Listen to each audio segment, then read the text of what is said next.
Good day everyone and Pax et Bonum. Welcome to Formalist Analysis of The Door by Margaret Atwood, a presentation by Javier Manalad of 10 Sin Fidelis. We will begin with the reading of the chosen poem, The Door. The Door by Margaret Atwood. The door swings open.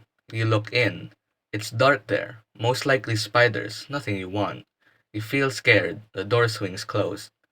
The full moon shines. It's full of delicious juice. You buy a purse, the dance is nice. The door opens and swings closed so quickly you don't notice. The sun comes out.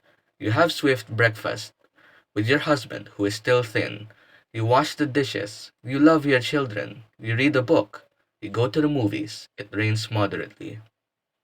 The door swings open. You look in. Why does this keep happening now? Is there a secret?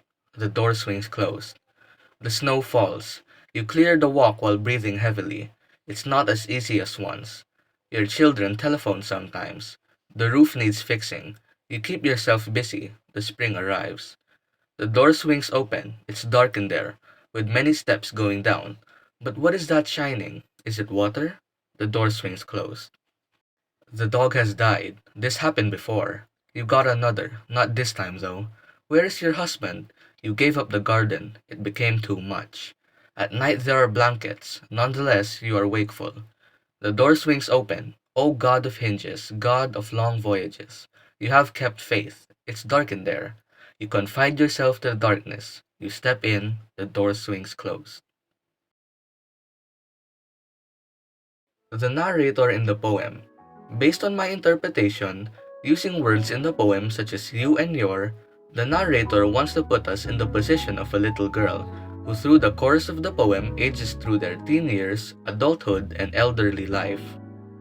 Recurring patterns in the poem.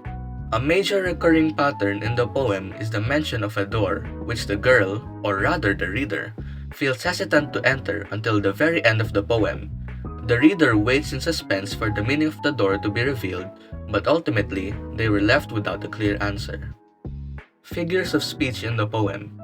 It can be said that the door mentioned in the poem is a symbol for death, most notably during the final stanza of the poem. The meaning of the poem. Each stanza in the poem showcases a different era of life we as the girl are living in, and in each stage the door swings open. I believe the door that keeps being mentioned in planned repetition symbolizes death, and entering it means that you've accepted that it is time for you to pass away. It was not until we lived our life to the fullest when we finally embraced the darkness upon entering the door. Thank you for listening to my presentation. Once again, I am Javier Manalad and Pax et Bonum.